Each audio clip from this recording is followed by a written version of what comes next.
Hi, good morning, and today is 8 a.m. on the 22nd of April 2021, and every week we do this live webinar for our members of our ZP Developer Zone. So essentially welcome. Let me just get on with the let's say the webinar now. Just trying to make sure that everything is running okay. So the first thing I want to say is I put this slide up every week and say that welcome to the ZP Developer Zone. Every week we do these webinars. We have the Developer Zone website where questions are posted. We have the ZP Academy. We have our collaborations, and actually we have quite a few collaborations with the ZP Developer Zone. For example, one of the ZP Developer Zone members is coming to the UK very soon to actually work with us on a 3-month secondment, and we are collaborating with another ZP member, Developer member, on parasite detection. So we have collaborations, and we also post essentially jobs on the website as well. And we have this webinar every week where we have this kind of interaction for questions and answers. I also want to say we are going to have, or rather there's a webinar next Thursday, next Tuesday I should say, next Tuesday the 27th of April at 9 a.m. Jakarta time in Indonesia. So next Tuesday, 27th of April, 9 a.m. Jakarta time, so that's essentially about 2 p.m. my time, 2 a.m. my time, and I'll be speaking there, so I'm looking forward to that. If you're looking for details, I think it's going to be a Zoom meeting, so there's a Zoom ID down there, and there's a password which seems to be biosensor, and also they have a channel which is BB Lit Vet Web, so maybe check that YouTube channel out as well. So ZP or myself specifically will be talking about the commercialization of biosensors at that webinar on Tuesday, which hopefully will work quite well for a number of you that are in Asia. So we have this every week. We at 8 a.m. London time we have this live streaming, and most of the questions, as you know, come from the forum. So if you're not a member of the please join the ZP Developer Zone, and then you can post questions to the ZP using the forum. So I just want to kind of run through the questions this week. One of the questions this week is how to make essentially a gold working electrode and a platinum counter electrode. So I'm going to answer that question this week. Also, Phil was asking, does he have to pre-treat screen printed electrodes? So the answer is yes, specifically if they're gold. So we'll discuss that. This was just a thank you from Phil regarding some of the questions we'd answered. This was a question regarding activating glucose sensors. So at ZP we have some activation solutions, and we had some specific questions about that. So I will answer that in this week's webinar. On this one, I've asked the questioner to actually send me some photos of the SPEs they're referring to, so I can't answer that this week, but if I get some photos on this, then I'll be able to answer that. And then Roy was asking about multiplexing. So question number one is, how do you make a say a screen printed electrode with a gold working electrode and a platinum counter electrode? So let me just so first of all describe how we make these screen printed electrodes. So this is one of the ZP screen printed electrodes. I mean, you start off with, we call it a substrate, and I might just grab one for a second. So let me just grab one of these. In fact, here's one in front of me now. So we essentially start off with a substrate, and the substrate is often ceramic or PET, polyethylene tetraphthalate, i.e. plastic, and we print onto that substrate maybe conducting tracks. So the conducting tracks will be these sort of contact points here, and then there's these lines that come up, and these are essentially forming us electrical contact. So we will print those next. Then we will print the working electrode. So in the picture, it's a carbon working electrode. The questioner was actually asking about a gold working electrode. And then we'll sometimes print a different track for the reference electrode. So we might print silver for the conducting tracks, but silver chloride for the reference electrode. And then finally we cap it all off with what we call a dielectric. Some people call it an insulator, but it's essentially a non-conducting material that kind of makes sure that we only expose our working electrode and our counter electrode, our reference electrode. And it's very transparent here, but actually all of these conducting tracks are actually covered up by this dielectric or insulator, but it's essentially a non-conducting material so that we don't make electrical contact with it. So I know that the question was, how do you make a gold and platinum, a gold working electrode and a platinum counter electrode? I will come to that, but I just want to kind of give a background before answering the question. Now it's probably worth saying that, you know, when you're screen printing or doing thick film manufacturing like this, you're not producing 1 or 2 or 3 or 4, you know, you're producing something like 80 electrodes at a time. And it's important because we do get questions from people essentially asking, you know, can you do me, you know, can you make me 10 custom screen printed electrodes? And the answer is essentially we can't, because we're actually producing sheets of these at a time. So that just gives you a sense of, you know, it's not just producing one of these things, you know, we're producing, you know, 80 of them, for example. So I just want to kind of make that point as well. Just want to describe the screen printing process a little bit. So you start off with a sketch. So somebody might send us a sketch, so, you know, I want this electrode geometry, at which point then we'll have to put an engineer onto it to essentially turn the sketch into an electronic drawing with proper dimensions and accuracy, let's say, and that gets converted to what we call a screen. I should have said a mask and then a screen, but let's just go straight to a screen. So a screen is essentially a stencil. It allows ink or paste to pass through certain parts and not other parts. And the part that the ink passes through, that's what forms the, let's say, the working electrode.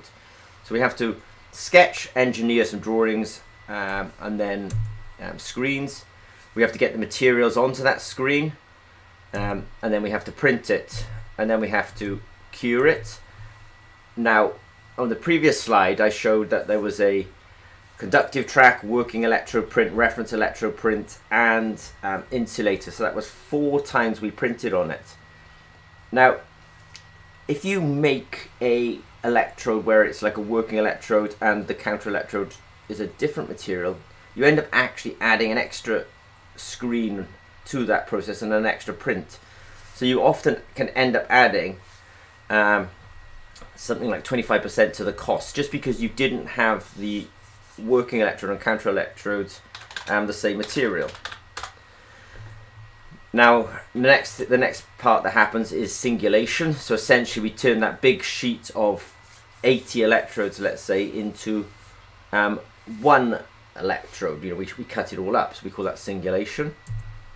And then we do testing. I really genuinely think we're the only company in the world that does this. I mean, I know it seems a little obvious, but I think we're one of the few companies that actually tests these electrodes before they actually ship. So, but we do that. We call it wafer mapping, but we do testing, and then we do shipping. So we've essentially got something like 1, 2, 3, 4, 5, and if we do that 6, maybe 7, 8, 9, 10, if we do that multiple times, 11, 12, 13. There's just crudely 13 steps. And I kind of have to say that because people do come to us and say, oh, I want a really bespoke electrode, and they say, and I want 10 of these.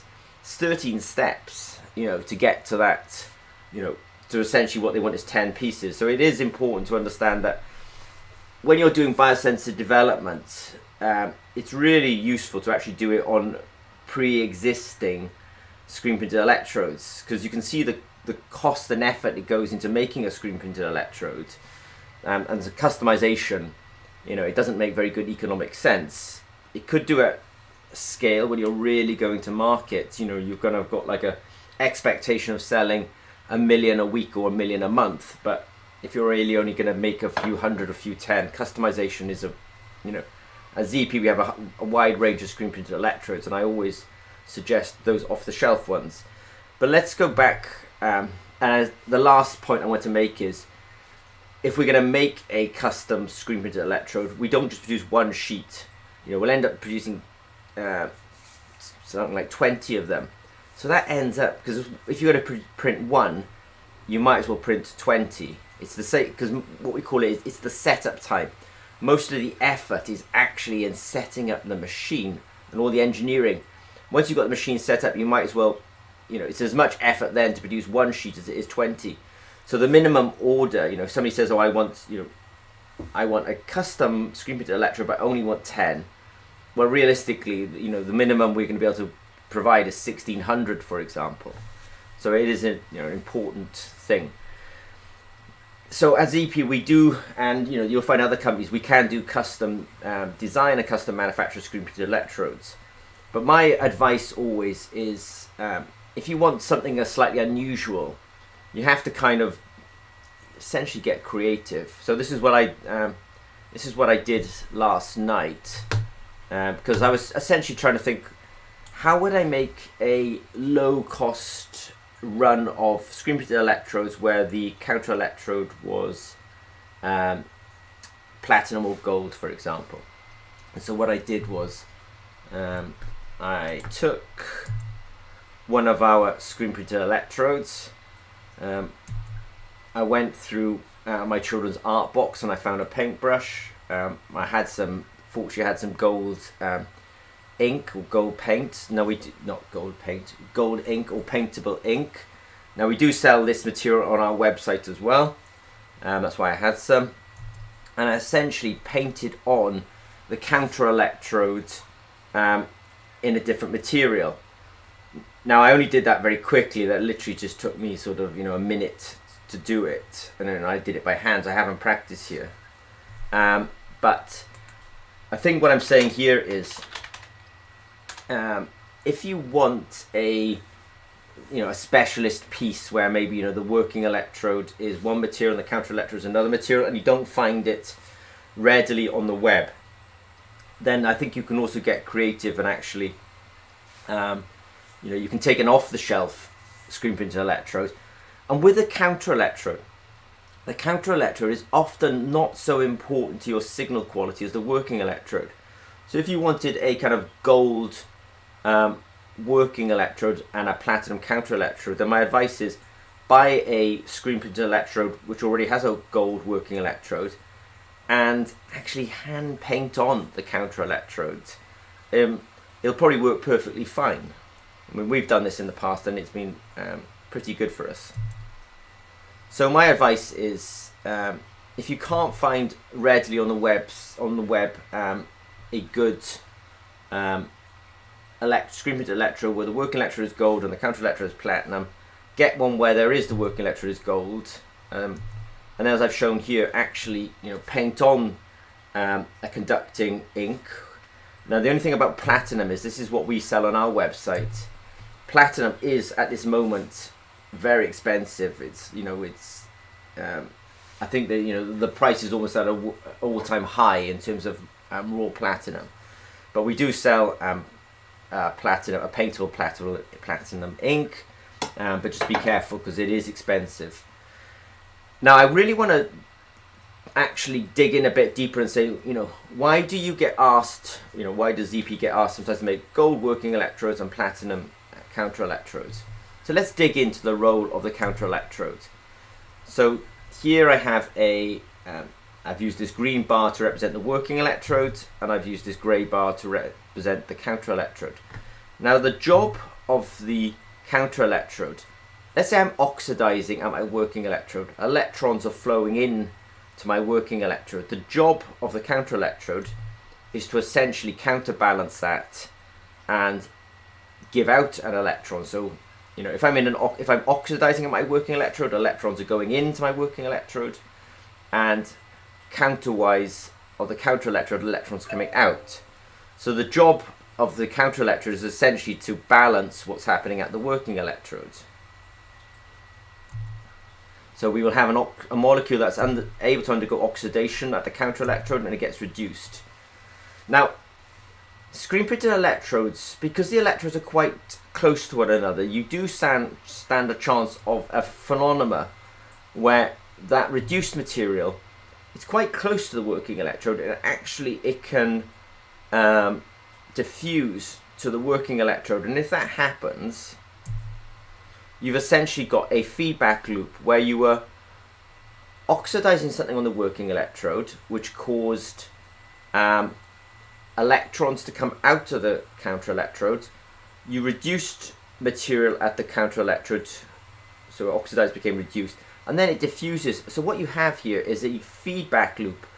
So essentially, the material produced at the counter electrode diffuses to the working electrode. It gets reoxidized, provides more electrons, which puts more electrons at the counter electrode, which produces more reduced molecules, which diffuse to the working electrode, which then becomes reoxidized. You actually have a feedback loop. So this phenomenon is not well known among, let's say, general electrochemists, because their electrodes are quite well separated.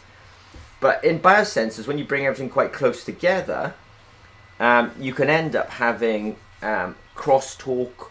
And what we mean by crosstalk really is the idea that what's produced at the counter electrode is diffusing to the working electrode and is essentially maybe reoxidized, which then causes more material to be produced at the counter electrode, which diffuses to the working electrode, which is reoxidized, and that is essentially forming a feedback loop. Now, just say something about counter electrodes. An electrochemist will often say to you, oh, well, the counter electrode should be 10 times the size of the working electrode.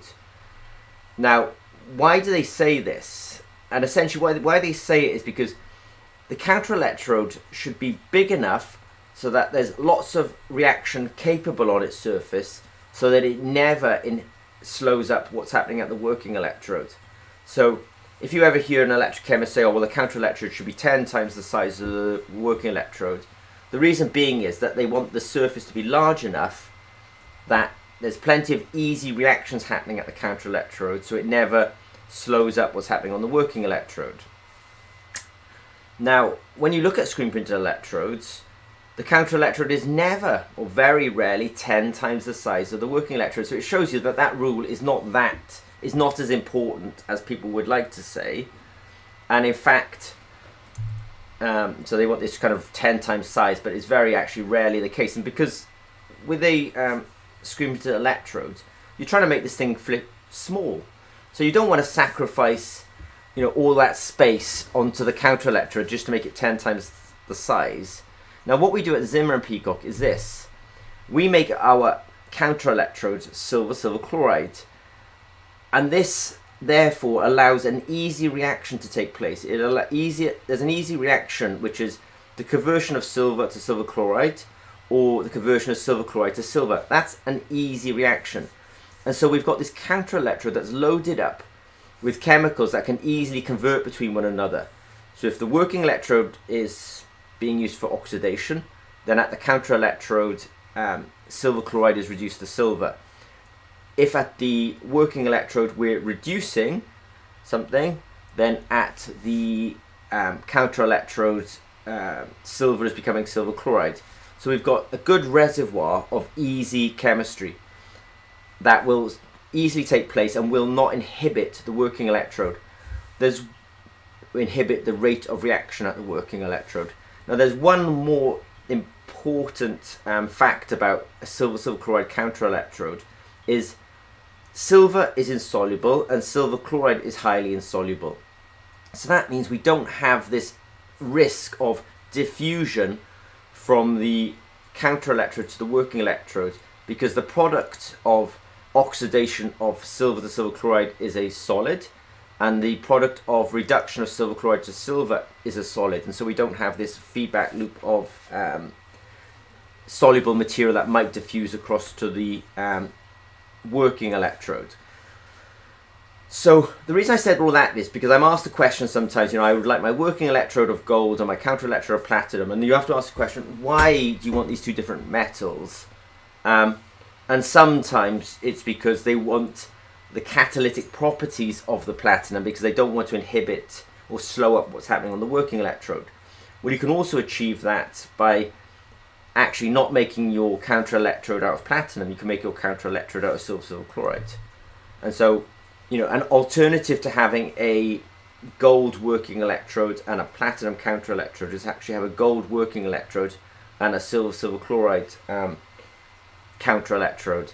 And so we have that product, and it's because we're kind of aware of this situation that you need a counter electrode which will never limit the rate of reaction of the working electrode, and silver chloride is actually really good for that, and it also gives you a product of reaction at the counter electrode that doesn't diffuse to the working electrode. And I would say that it probably took us about 10 years to really get our heads around this, that statement that I've made in the last 10 minutes. Now, that was only the first question today. I can see it's 8:21, so I've got 9 minutes. I'm going to go a bit faster now. But the next questions are easier. Phil Wong was asking, should I pre-treat electrodes? So this is our gold electrode, for example, and we suggest, even if you get your gold electrodes from us, that you clean them. So this is the cyclovoltammetry of ferricyanide on an uncleaned gold electrode. These are the same gold electrodes after cleaning, and we've probably cleaned them in HCl. And we do have a whole website or web page about how to clean gold electrodes. So the quick answer to Phil is, you should potentially give the electrodes a polish or a clean, especially if they're gold. Gold is really good at absorbing molecules from the atmosphere, and it will tarnish with time, and so it's probably a good idea to clean it. And I said earlier on that what makes ZP different is we actually test the electrodes before shipping. So essentially, if we make gold electrodes, we will test them, and this is what we've done here. We've got something like 50 electrodes all being tested by our engineers, and if they fail, we'll have cleaned them and then shipped them to the client. But if the client keeps them on the shelf for months and months, then I would always suggest that you clean them again. And there's a website or web page about cleaning gold electrodes on the Zimmer Pigott website. I have to go faster now, so it's 8:23 in the UK.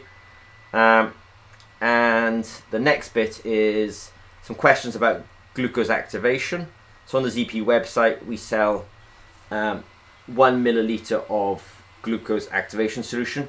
It's probably worth saying that there's two parts to the glucose activation solution. There's the enzyme solution and there's a cross-linking solution. So when we say we're selling 1 milliliter, we're actually giving 1 millimeter of the enzyme solution and half a milliliter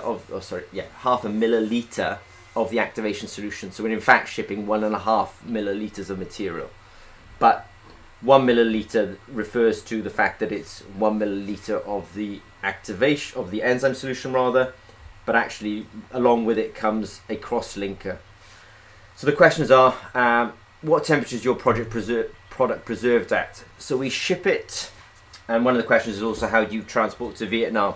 The first answer is we transport to Vietnam by plane, and we generally ship it in a box like this. It's obviously polystyrene, it's an insulator, and then you have these kind of cool packs in there to try and keep everything cold. So we ship it, obviously we don't send it by boat, it'll take too long. We ship everything, hi Anne. We ship everything by flight. We ship it, as I say, in these boxes with cool packs, and you get 2 bottles. You actually get 1 milliliter, for example, of the enzyme solution and half a milliliter of the cross-linking solution. So I think I've answered those questions. Just a side comment, it's probably worth knowing that an awful lot of the engineers who actually manufacture these solutions in Norway are from Vietnam. That just happens to be a side comment. So we have Ni and Trin and Hai and 2A. So these guys are kind of, it's approximately 8% of the company in Norway is from Vietnam, just a side comment. Activating a sensor, I just want to kind of say that, what we're doing is we take these platinum electrodes in this case, we put the enzyme solution on. If we're doing it small scale, it's just with a hand pipette. Then we put the cross-linker on top of that. Now, what we don't say in our video on our website is that's perfectly fine. That will work as a glucose sensor, but there's also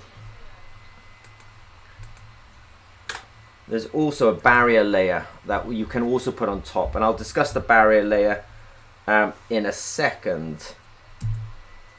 And there's also barrier layer that you can get as well, and that's the link for it. So let's just talk about the role of the barrier layer.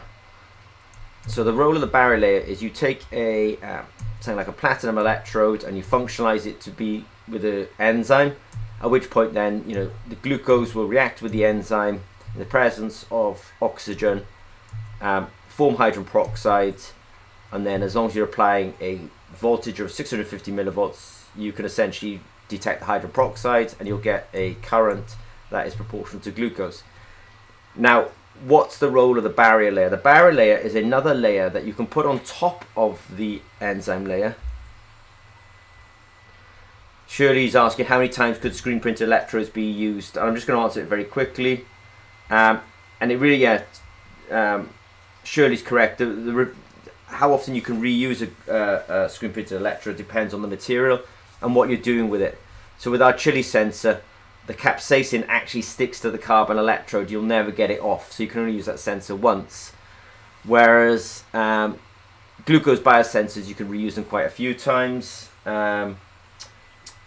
Gold electrodes, you can probably polish them quite a lot. You can do cycle voltammetry and clean them off quite a lot. I mean, we tried to make the pricing so you don't have to reuse them, because there's always a risk when you're reusing something that you didn't clean it properly, but you can reuse them. Let me just jump back to this now. So I'm going to say about the barrier layer. So you can make a glucose sensor by just immobilizing the enzyme on top, which is what the kit does. We also sell the option of a barrier layer. And what a barrier layer does, it's an extra polymer solution that you can cast on top, allow it to dry. And you might ask, why do you want to do that? Because essentially it acts like an extra filter. We were having a conversation in this webinar a few weeks ago when we were saying, if your sensor is not as linear as you would like, if you add a barrier layer, essentially you're inhibiting or blocking some of the glucose molecules from reaching the enzyme. So it reduces your signal, but it also gives you a greater linear range. So in glucose sensors, there's quite, most people, if they're non-diabetic, have a glucose concentration of 5 millimolar.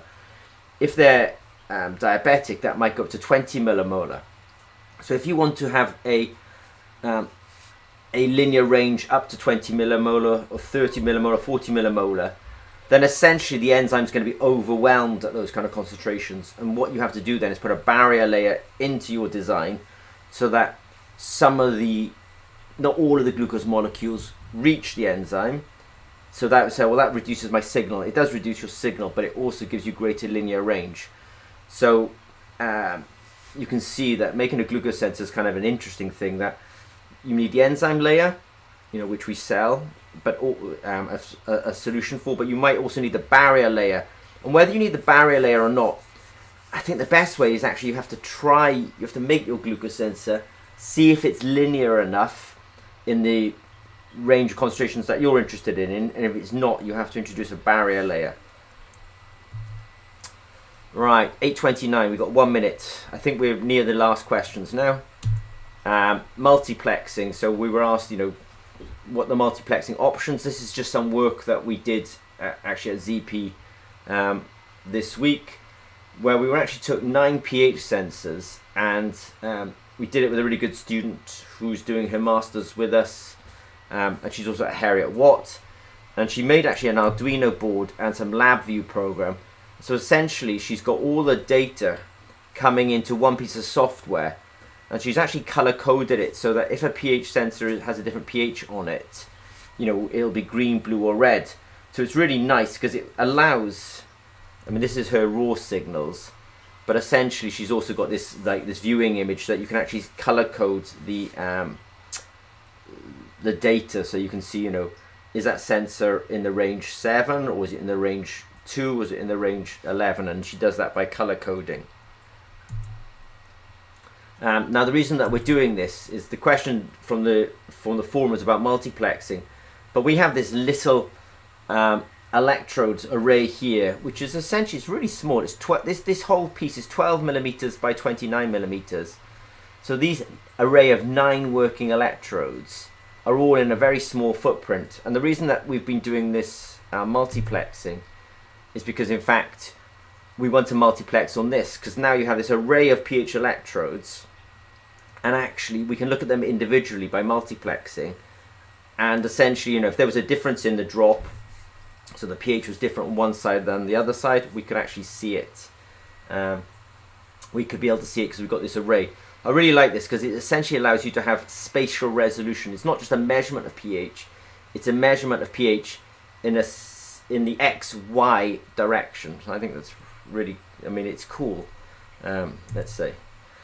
So multiplexing at ZP is actually quite important because we have the ability to put several electrodes onto a credit card, and this stuff's on our website. We do a lot of multiplexing at ZP because I've mentioned wafer mapping twice already in this webinar, and we actually, it's a process by which we test our screen printed electrodes before they ship. So we do a lot of multiplexing and parallel testing of electrodes. I just realized, because Shirley's online, I just want to say, Shirley, once you should come to Norway pretty soon, because the COVID-19 will hopefully be coming to an end, so we should talk about that. Do a placement with us. So I'm going to jump to a next slide and just talk about potentiostat options from Zimmer Peacock. So we have lots of potentiostats. Anapot is a single channel instrument. We have a 12 channel parallel system, and there's a difference between parallel and multiplexing. Parallel means you can run all 12 working electrodes in parallel. You can also have multiplexing, where really the definition of multiplexing is, you know, if you've got an array of 9 working electrodes, you would read the first working electrode, then index across, read the next electrode, then the next electrode, then the next electrode, then the next electrode. And you don't do them in parallel, you just do fast switching. So there's a difference between parallel and multiplexing. So we have a single channel instrument. Hasim knows this instrument really well. We have a 12 channel true parallel instrument. We have an 8 channel multiplex instrument. My favorite at the moment, it's only single channel, but I just love the price. Is really the sense, it's smart. It's just got many good things going for it. And those are on the website as well. I was going to talk about Julie, but it's 8:33. And really we've run out of time. So let me just do a quick summary. So if you've not signed up for Julie, do sign up for it. I am going to give some more content about Julie. So summary, thanks for the questions. That was a lot of questions this week. Really appreciate them. Please sign up for Julie. Lastly, there is this, this was on slide 3 of today's presentations. There is a webinar on the 27th of April, 9 AM, probably Jakarta time. I'll be giving a talk at it. Go to the beginning of this video if you haven't seen it, because there's a Zoom code there and a password, or I see that you have a YouTube channel. So I'll be figuring out how to get into the webinar pretty soon, but I will be talking. It'll be something like 2 AM my time, but 9 AM in Jakarta time. So yeah, please sign up for that. Okay, 8:34, we're 4 minutes late. I know a lot of you have meetings. I'm sure I've got some meetings kicking off pretty soon. So thanks very much. Appreciate it. And speak to you all soon. All right, take care. Bye-bye.